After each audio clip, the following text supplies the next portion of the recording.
नमस्कार, भारत एट 7 में आपका स्वागत है। मैं हूं चंद्रशेखर जोशी। इस कार्यक्रम में हम आपको देश के विभिन्न राज्यों की खबरें बताते हैं, लेकिन आइए सबसे पहले आपको दिखाते हैं देश और दुनिया की हेडलाइंस।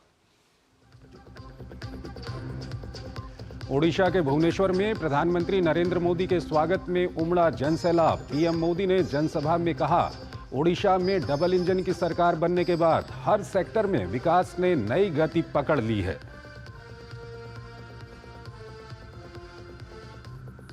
बांग्लादेश में अल्पसंख्यकों के खिलाफ कट्टरपंथ को लेकर चिंता में भारत सरकार। कहा, सुनिश्चित होनी चाहिए हिंदुओं की सुरक्षा।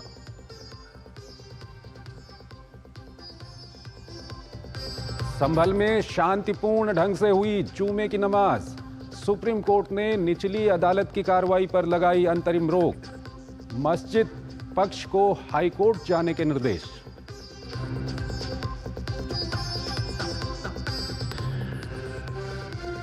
महाराष्ट्र के गोंदिया हादसे पर प्रधानमंत्री नरेंद्र मोदी ने व्यक्त की संवेदना। केंद्र की ओर से हादसे में मृतकों के परिजनों को 2 लाख रुपए और गंभीर रूप से घायलों को 50,000 रुपए मुआवजा।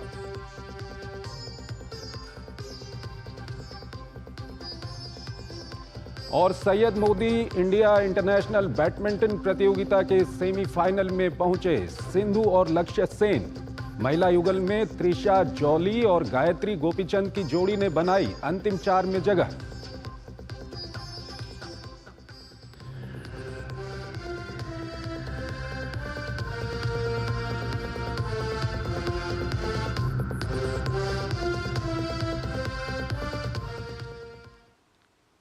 और आइए सबसे पहले आपको हम राजस्थान ले चलेंगे, पुष्कर में, और बताएंगे कि वहां पर किस तरह से मिनी इजराइल दिख रहा है। तीर्थ नगरी पुष्कर श्रद्धालुओं की आस्था का सबसे बड़ा केंद्र है। ये आध्यात्मिक वातावरण और अपनी नैसर्गिक सुंदरता से देशी विदेशी पर्यटकों को अपनी ओर आकर्षित करता रहा है। यहाँ ब्रह्मा मंदिर के अलावा यहूदियों का पूजा का स्थल भी है। इसकी खास बात यह है कि ये 8 महीने बंद रहता है और बाकी 4 महीने खुलता है। इस दौरान यहूदियों का प्रसिद्ध त्योहार सुकोत मनाया जाता है। ये रिपोर्ट देखिए। तीर्थ नगरी पुष्कर हिंदुओं की आस्था का सबसे बड़ा केंद्र। पुष्कर का आध्यात्मिक वातावरण पर्यटकों को करता है आकर्षित। इजरायली पर्यटकों का पुष्कर से बन चुका है गहरा संबंध। पुष्कर में है यहूदियों का बेत खबाद। बेत खबाद यहूदियों की धर्मस्थली। सुकोत के दौरान इजरायली पर्यटकों की मौजूदगी से ब्रह्मा नगरी रहती है गुलजार। तीर्थ नगरी पुष्कर श्रद्धालुओं की आस्था का सबसे बड़ा केंद्र है। यहाँ का आध्यात्मिक वातावरण और नैसर्गिक सुंदरता हमेशा से देसी और विदेशी पर्यटकों को आकर्षित करती आई है। अजमेर एक ऐसा जिला है जो जितना दिखने में खूबसूरत है, उतना ही धार्मिक तौर पर सजग भी कहा जाता है। हिंदू, मुसलमान, सिखों और जैनियों के अलावा यहूदियों को भी ब्रह्मा नगरी पुष्कर काफी पसंद है। यही पुष्कर में यहूदियों का बेत खबाद भी बनाया गया है। हाल ही में बड़ी संख्या में इजरायली यहाँ पहुँचे हैं। So as a visitor here, I came to Chabad, and I love what I love about Chabad. So they invite every man, no asking question.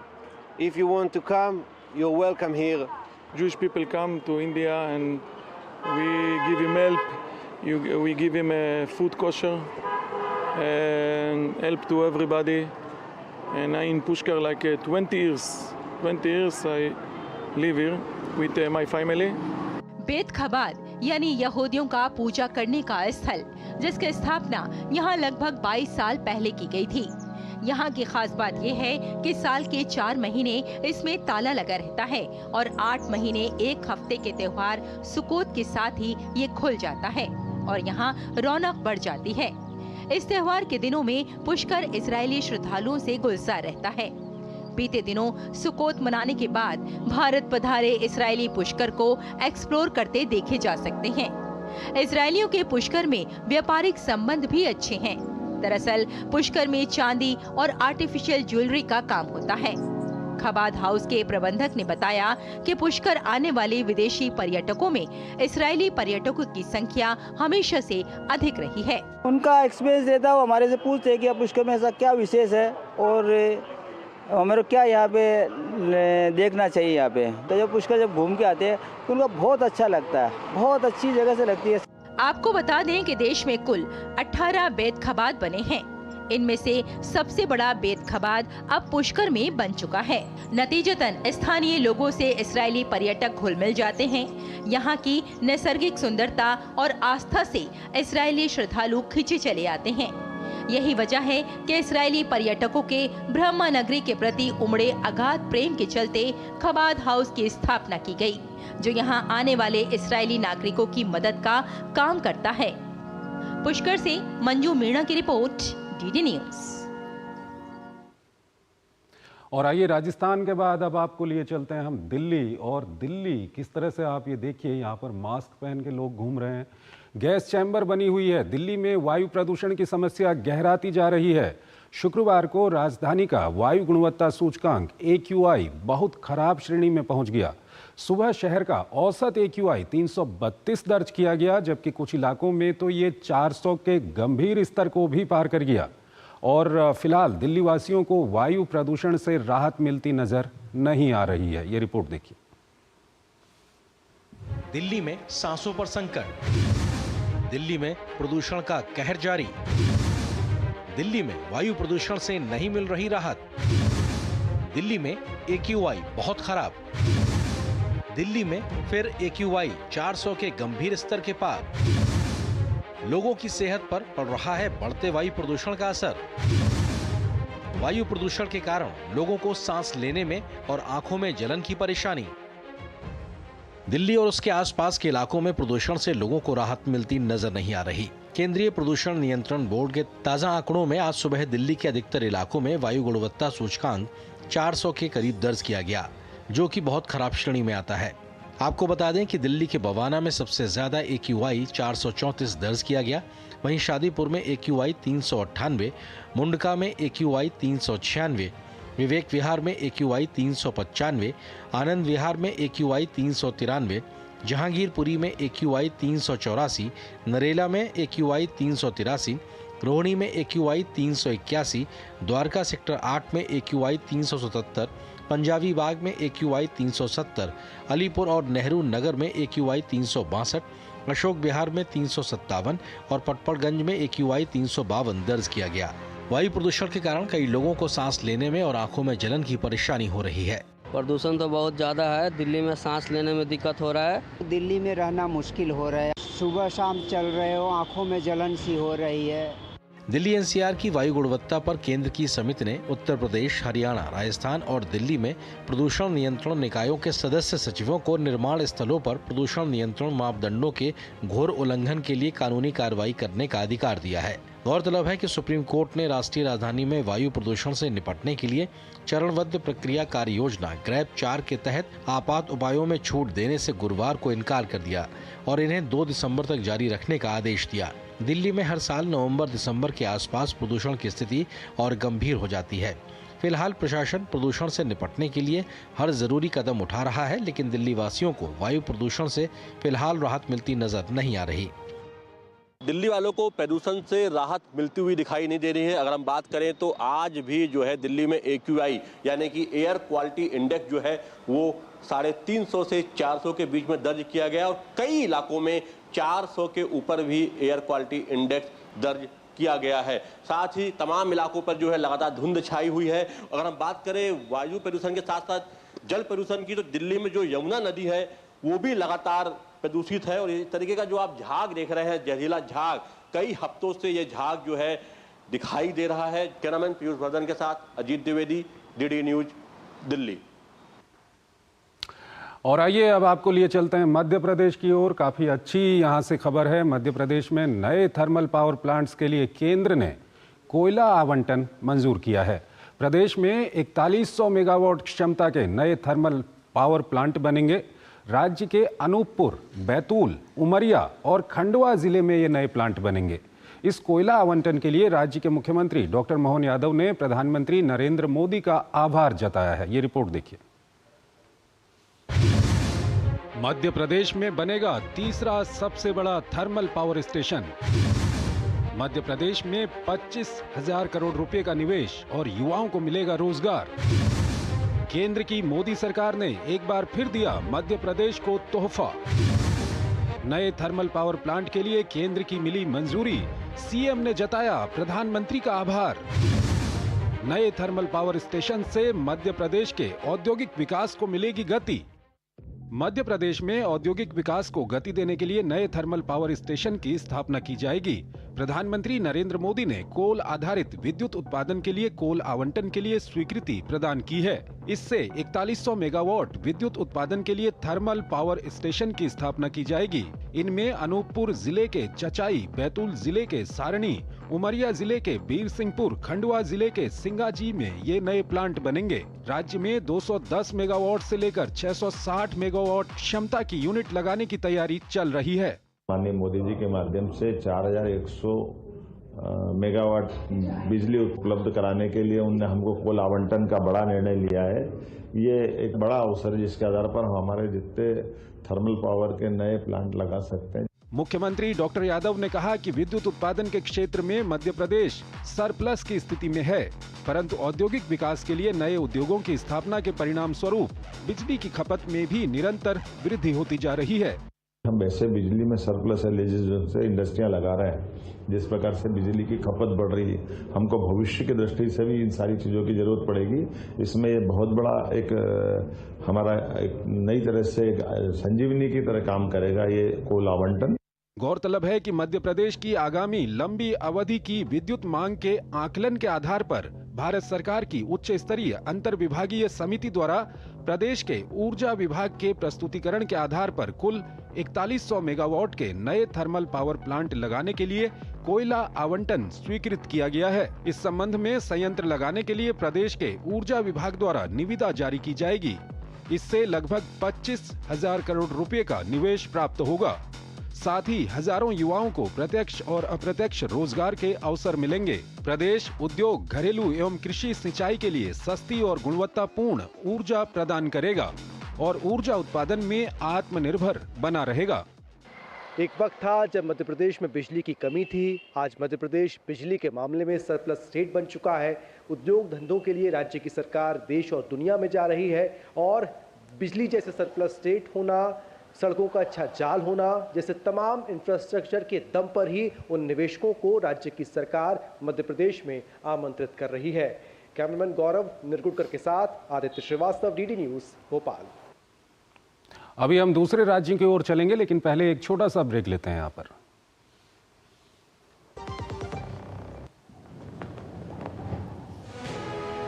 संविधान के पवित्र ग्रंथ के आगे शीश झुकाया, संविधान के मूल्यों को अपनी सभी योजनाओं के मूल में रखा। प्रधानमंत्री नरेंद्र मोदी ने संविधान की सीख को जन जन तक पहुंचाया। 26 नवंबर को संविधान दिवस के रूप में घोषित किया। संविधान के निर्माता को अभूतपूर्व श्रद्धांजलि अर्पित की। संवैधानिक अधिकारों के साथ ही कर्तव्यों की ओर चलने का भी देश को आह्वान किया। एक देश एक संविधान के संकल्प के साथ जम्मू कश्मीर से धारा 370 हटाई। न्याय आधारित भारतीय दंड संहिता देश को समर्पित की। इसी विजन के साथ आज देश आत्मनिर्भरता से चल पड़ा है विकसित भारत की ओर। संविधान एक्ट 75 के अवसर पर संविधान के प्रति अटूट प्रतिबद्धता दोहराता है देश। यार Ajay, look at your dad.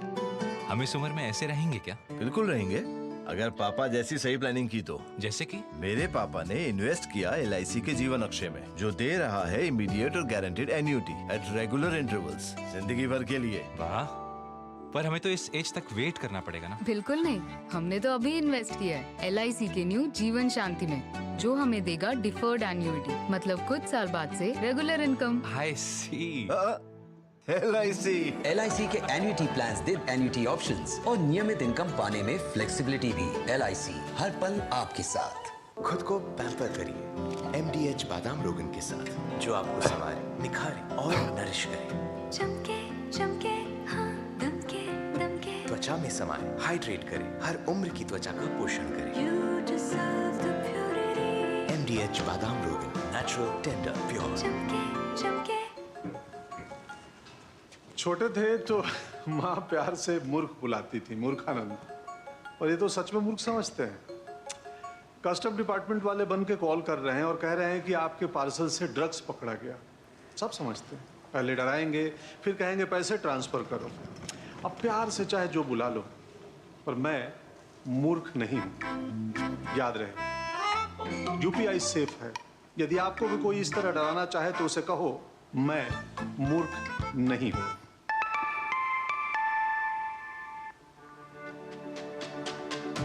मेरी पसंद, मेरी पसंद, मेरी पसंद, मेरी पसंद, हमारी पसंद, हम सबकी पसंद। मजबूत देश का मजबूत सरिया हो गया स्टील। जिंदगी की हर छोटी बड़ी जरूरत के लिए आप जो सपने सजाते हैं, बस उसी उम्मीद को तो हम सहारा लगाते हैं। SIP आपकी सेविंग्स को आपकी खातिर काम पर लगाएगी। आज ही अपनी पहली SIP की शुरुआत करें। अधिक जानकारी के लिए अपने वित्तीय सलाहकार से परामर्श करें। LIC म्यूचुअल फंड द्वारा निवेशक शिक्षा की एक पहल। म्यूचुअल फंड निवेश बाजार के जोखिम के अधीन है। योजना से संबंधित सभी दस्तावेजों को ध्यान से पढ़ें। MDH की देगी मिर्च, देगी मिर्च का तड़का, अंग अंग फड़का। MDH की देगी मिर्च। स्वागत है आपका ब्रेक के बाद और अगली खबर बिहार से है। बिहार में विधानसभा का शीतकालीन सत्र चल रहा है। बिहार विधानमंडल के शीतकालीन सत्र का आज आखिरी दिन था। सत्र की शुरुआत 25 नवंबर को हुई थी। इन 5 दिनों में राज्य सरकार ने कई महत्वपूर्ण बिल पास किए। इसमें रोजगार से लेकर बेतिया राज परिवार की संपत्ति का अधिग्रहण तक शामिल था। हालांकि सत्र के दौरान दोनों सदनों में विपक्ष का जोरदार हंगामा जारी रहा। बिहार विधानसभा के 5 दिनों तक चले शीतकालीन सत्र में विपक्ष ने जोरदार हंगामा किया। हालांकि राज्य सरकार ने लोकहित से जुड़े हुए कई बिल को पास करवा दिया। विधानसभा सत्र में इस बार बागी विधायकों के बैठने का भी मुद्दा गर्म रहा। इसके साथ ही बिजली बिल से जुड़ी हुई समस्या को लेकर के विपक्ष ने जोरदार हंगामा किया। बिहार विधानमंडल के 5 दिनों का शीतकालीन सत्र काफी हंगामेदार रहा। कई बार तो सभापति को मार्शल तक बुलाना पड़ा। बिहार उपचुनाव में सभी 4 सीटें जीतने के बाद NDA का उत्साह बढ़ा हुआ दिखा। हर साल नेता कोई न कोई यात्रा पे रहते हैं, डेवलपमेंट के काम को देखते हैं, जिलों का भ्रमण करते हैं, नई योजनाओं का चयन कराते हैं। ये सब काम नीतीश कुमार के 19 वर्ष के कार्यकाल का ये पार्ट रहा है।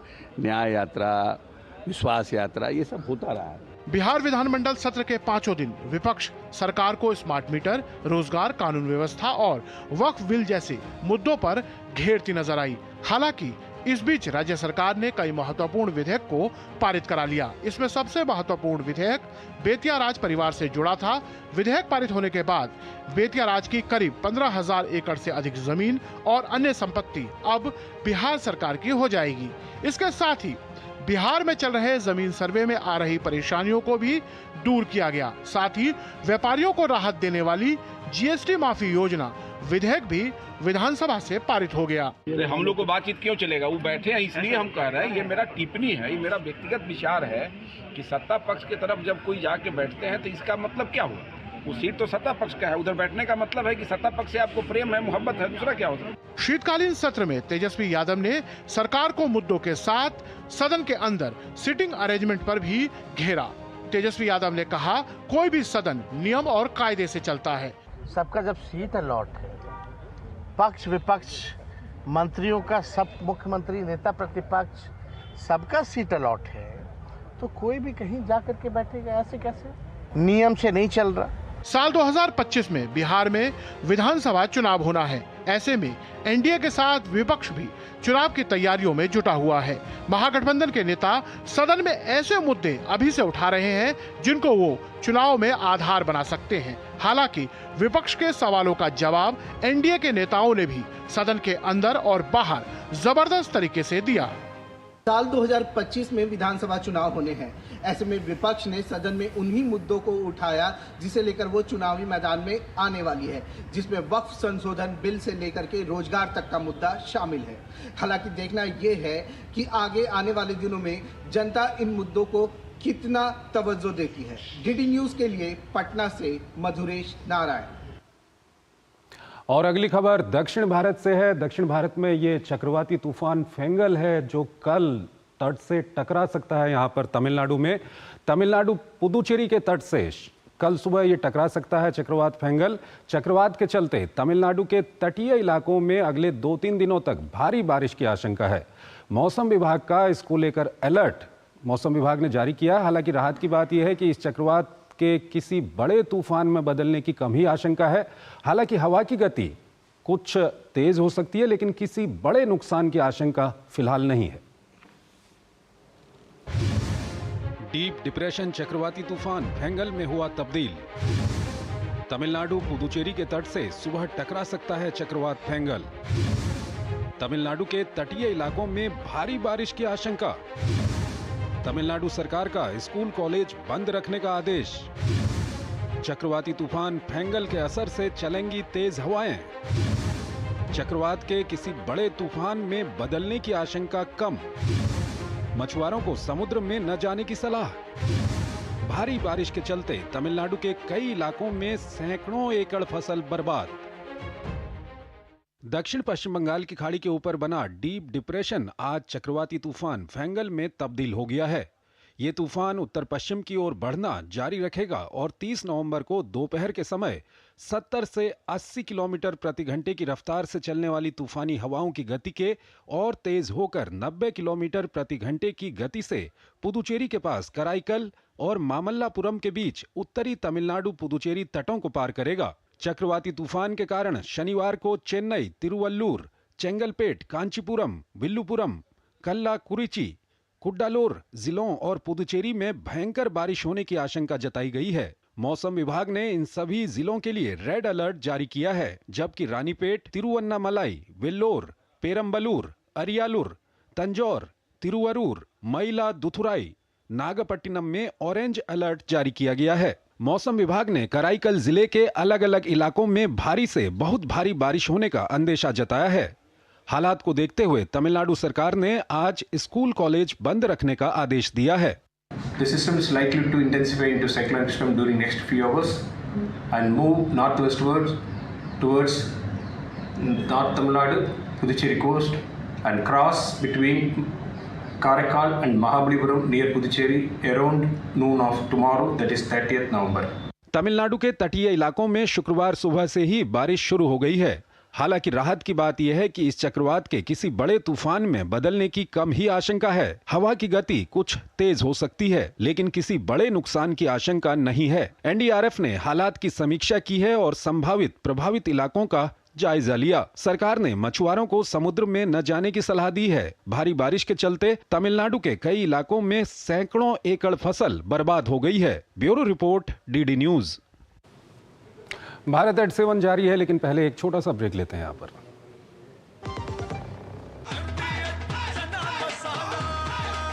अब छोलिया हो या लोबिया, सफेद चने या काले चने, सब कुछ मजेदार बने। सुनो, एक अच्छी इंश्योरेंस पॉलिसी एआई से पूछते हैं। एक ऐसी पॉलिसी जिसमें प्रीमियम पेमेंट हो लिमिटेड पर इनकम आती रहे लाइफ टाइम। LIC का जीवन उत्सव। एक ऐसी पॉलिसी जो दे होल लाइफ इंश्योरेंस कवर भी। LIC का जीवन उत्सव। वाह, चलो तो LIC की जीवन उत्सव पॉलिसी ही लेते हैं। मैं भी तुमसे यही कह रही थी, LIC का जीवन उत्सव। लाइफ टाइम सेलिब्रेशन मनाइए LIC के जीवन उत्सव के साथ। फ्यूचर सेट है। जब धरती चीर कर निकलता है लोहे का पत्थर और मिलता है मोंगिया के जोश से, फिर तपता है, पिघलता है और बनता है फौलाद। अब होता है सरिया सारी खूबियों के साथ। मोंगिया स्टील, मजबूत देश का मजबूत सरिया। The Institute of Chartered Accountants of India का financial and tax literacy directorate देश को वित्तीय साक्षर बनाने के लिए निरंतर प्रयासरत है। ये बचत, निवेश, वित्तीय योजना और धोखाधड़ी से सुरक्षा जैसे जटिल विषयों को सरल बनाकर इसे 12 क्षेत्रीय भाषाओं में हर वर्ग और उम्र के लोगों तक पहुंचा रहा है, क्योंकि हमारा मानना है हर जन हर मन हो वित्तीय ज्ञान से संपन्न। जिंदगी की हर छोटी बड़ी जरूरत के लिए आप जो सपने सजाते हैं, बस उसी उम्मीद को तो हम सहारा लगाते हैं। SIP आपकी सेविंग्स को आपकी खातिर काम पर लगाएगी। आज ही अपनी पहली SIP की शुरुआत करें। अधिक जानकारी के लिए अपने वित्तीय सलाहकार से परामर्श करें। LIC म्यूचुअल फंड द्वारा निवेशक शिक्षा की एक पहल। म्यूचुअल फंड निवेश बाजार के जोखिम के अधीन है। योजना से संबंधित सभी दस्तावेजों को ध्यान से पढ़ें। MDH का किचन किंग किचन में हो तो हम सब कुछ बना सकते हैं। बैंगन का भरता, आलू गोभी, भिंडी मसाला और भी बहुत कुछ। MDH। स्वागत है आपका ब्रेक के बाद। भारत एट 7 में आज फिलहाल इतना ही, लेकिन जाते जाते हम आपको छोड़ के जा रहे हैं संभल से जुड़ी हुई एक रिपोर्ट के साथ कि कैसे यहाँ पर हालात सामान्य हो रहे हैं। आप हमारी पूरी टीम को इजाज़त दीजिए। नमस्कार। उत्तर प्रदेश के संभल में मस्जिद मामले को लेकर मस्जिद पक्ष की याचिका पर सुप्रीम कोर्ट में आज सुनवाई हुई। सर्वोच्च अदालत ने निचली अदालत में चल रही कार्यवाही पर अंतरिम रोक लगा दी है। निचली अदालत के आदेश के खिलाफ दायर याचिका पर सुनवाई करते हुए चीफ जस्टिस संजीव खन्ना और जस्टिस संजय कुमार की बेंच ने प्रशासन को सख्त निर्देश दिए कि वह यह सुनिश्चित करे कि जिले में शांति व्यवस्था बनी रहे। सुप्रीम कोर्ट ने मस्जिद पक्ष को हाई कोर्ट जाने को कहा। सर्वोच्च अदालत ने यह भी कहा कि जब तक हाई कोर्ट में सुनवाई नहीं होती, निचली अदालत में सुनवाई पर रोक रहेगी। इस मामले पर 6 जनवरी को शुरू होने वाले हफ्ते में सुप्रीम कोर्ट में दोबारा सुनवाई होगी। इससे पहले शाही जामा मस्जिद के विवादित परिसर के सर्वेक्षण की रिपोर्ट संभल निचली अदालत में पेश नहीं की जा सकी। सुप्रीम कोर्ट ने एडवोकेट कमिश्नर की रिपोर्ट को सील बंद लिफाफे में रखने और फिलहाल न खोलने का भी निर्देश दिया है। इस बीच संभल में 24 तारीख को मस्जिद मामले पर हुई हिंसा के बाद पहले जुमे की नमाज शांतिपूर्वक संपन्न कराई गई, जिसके बाद प्रशासन और पुलिस ने राहत की सांस ली। प्रशासन की अपील पर आज कम नमाजी ही मस्जिद में जुमे की नमाज पढ़ने के लिए आए। सुरक्षा को ध्यान में रखते हुए संभल में हर जगह काफी तादाद में पुलिस बल तैनात किया गया। वहीं डीएम और कमिश्नर भी लगातार शहर में गश्त पर रहे। डीडी न्यूज से बात करते हुए संभल के स्थानीय निवासियों ने हालात सामान्य होने पर खुशी जताई। प्रशासन ने पूरे शांतिपूर्वक यहाँ नमाज को पूर्ण कराया और बहुत अच्छे तरीके से नमाज हो गई। प्रशासन बहुत सही काम कर रहा है और धीरे धीरे जो है सामान्य जीवन होता रहेगा। सबसे पहले इंटरनेट एक्टिव हो, जिससे व्यापारी अपना काम बेहतर तरीके से कर पाएं। आज जैसे थोड़ा सा माहौल रहा है ऐसा टेंशन वाला, बाकी ये है आगे चल के मैं चाहता हूँ कि पूरा मार्केट ढंग से खुले, अच्छे से खुले, सारी चीज़ें शांति व्यवस्था बनी रहे और क्या है बस। 24 नवंबर को संभल की इसी शाही जामा मस्जिद पर विवाद हुआ था और विवाद के बाद ये मामला सुप्रीम कोर्ट तक पहुंचा। सुप्रीम कोर्ट ने आज फैसला सुनाते हुए ये कहा कि यहाँ की ट्रायल कोर्ट पर अंतरिम रोक लगा दी जाए और मुस्लिम पक्ष को कहा कि आप 3 दिन के भीतर हाई कोर्ट पहुंचे। सबसे बड़ी बात यह है कि आज जामा मस्जिद में विवाद के बाद पहली जुम्मे की नमाज अदा की गई, जो कि बेहद शांतिपूर्ण ढंग से रही और प्रशासन की यही कोशिश थी कि यहाँ पर नमाज जो है वो शांतिपूर्ण हो जाए, जिसके बाद से प्रशासन समेत संभल वासियों ने राहत की सांस ली। कैमरा पर्सन मोंटी के साथ निशांत राय, डीडी न्यूज, संभल।